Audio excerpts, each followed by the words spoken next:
Hi, and welcome to our Founders Question slot, where we dig into the real challenges founders face.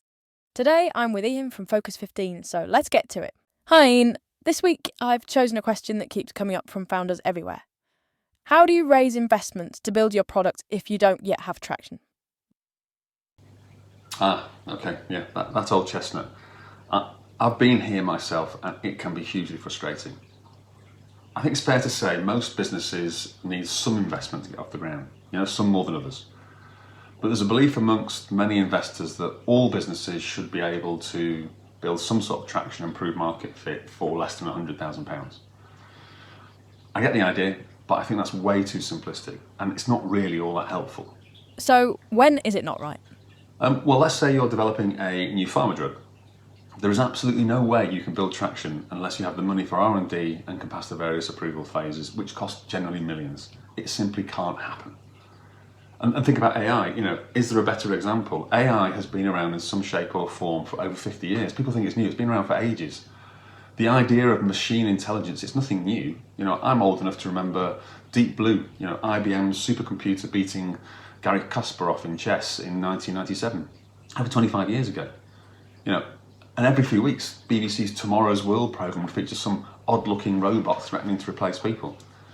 The potential was always there, but what changed was a $1 billion investment to create OpenAI.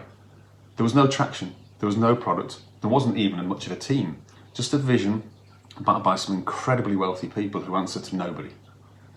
In both cases, suggesting you could show traction or market fit for less than £100,000 is absolute nonsense. The only way these businesses could survive is by raising serious amounts of investment, by selling the vision. So, are you saying that if you can show the vision, you don't need traction? Only in certain cases. I think because we hear about big success stories that originated from little or no traction, we think it's more common than it actually is. Brian Chesky and Zoe Gebbia, pitched out Airbnb in 2008 with no real traction, and today it's worth 80 billion. Drew Houston didn't really have any traction when he pitched Dropbox, and he just showed a demo video of how it would work, and now it's worth over 7 billion. And those stories lead founders to say, well, if they could do it, then why can't I? I think the reality, though, is that they're quite rare. Those examples are rare, and the probability of success is really low. So it's not really an option you'd attempt unless you have no choice. And all I'm saying is sometimes you have no choice. But it's true to say that a lot of businesses can generate traction early on and with little investment. And it's also possible to find relatively low levels of investment like that with little or no traction. 40% of pre-seed deals in 2025 closed with little or no traction, and most of that came through angels. But there's a big difference between it's possible to raise and you have a reasonable chance to raise. Put yourself in an investor's shoes. Let's say they get 10 pitches from founders that match their criteria, 6 have traction, 4 don't. Which are you going to be more interested in? If you can't get traction in a market where others have, then what does it mean? Does it mean you haven't got market fit? Does it suggest that people don't actually want or need your product? And is the investment to fuel growth, which is what they want, or is it just to keep the lights on while you figure out how to make it work? Investors are looking for growth. They want a return. And if they get a lot of businesses to choose from, it's unlikely they're going to pick one without traction over one that has. So for me, I think it's really important. You need to be clear why you can't get traction. Okay, so the message I'm hearing is you might be able to get low-level investment without traction, but if you want big investment, you need to sell the vision. Yeah, I'd say that's about right. But as a result, though, there's a gap. The problem comes when the relatively small amounts that you can raise without traction aren't enough to create your concept. And the market at the same time is showing that other businesses are getting traction in that market. And this is where personally I think investors, particularly in this country, often get it wrong. Let's take education as an example.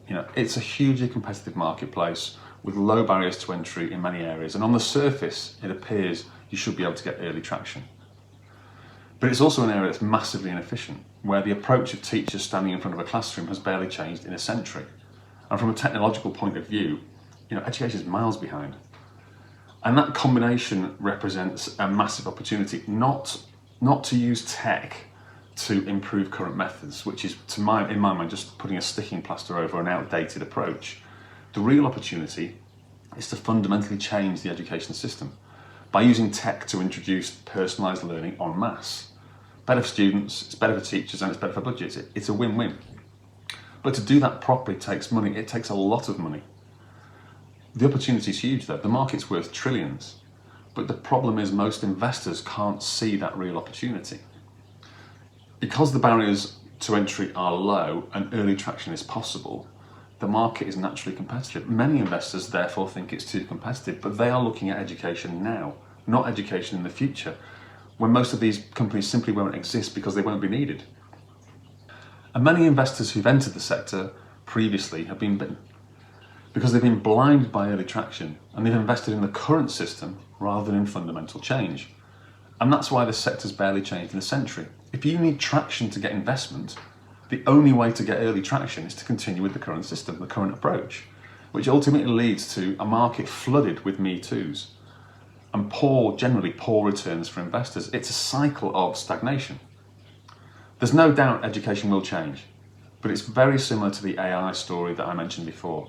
It needs to see significant investment in the long-term vision. And when that happens, the returns will be similarly spectacular. But there lies the conundrum.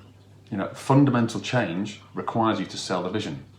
But how do you explain the vision in a sector where early traction is the bellwether? And underwhelming returns have become the norm. You can't even get through the door.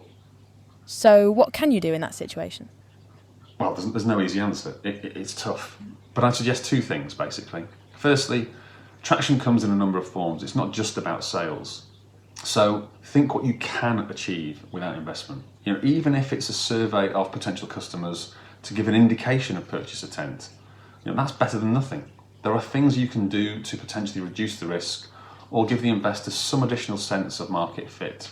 So, do them, get on with them. And secondly, focus on the vision. Make sure it really hangs together, that you understand all the details and the risks, and it's super compelling. Okay, great. And do you have anything else you'd like to add? Yeah, I think actually just one point talking about traction. I don't think we talk enough about good versus bad traction. It's all lumped together. So for me, good traction is, say, independent research. If you've got independent research proving your product is more efficient or more effective than the alternatives, that's a home run. Give me that sort of evidence every day over 1,000 customers, every day of the week. Because that's foundational. That's something that you can build. That's something solid you can build on. And bad traction, I suppose, odd though it may sound, can often be customer numbers. So let's say you set up a service with little or no investment. Within a week you've got 10 customers, then it rises to 100, then 500, then 1,000. It sounds great, and it might well be. But by definition, if you don't need investment, then the barriers to entry are low. And there's a strong chance then that other people are going to follow. So traction defined by customer numbers without defensibility is no indication of the future at all. In fact, it's more often it's emperor's clothes. But customer numbers with defensibility is a completely different matter. That is good traction. So make sure you understand your traction and make sure it's sustainable rather than just a vanity measure. That's all for this edition of Founders Questions, and thanks to Ian for sharing his insights. Don't forget, if you have any questions you'd like answering, just pop them in the comments, and we'll do our best to bring you the answers in a future recording. In the meantime, stay focused and see you soon.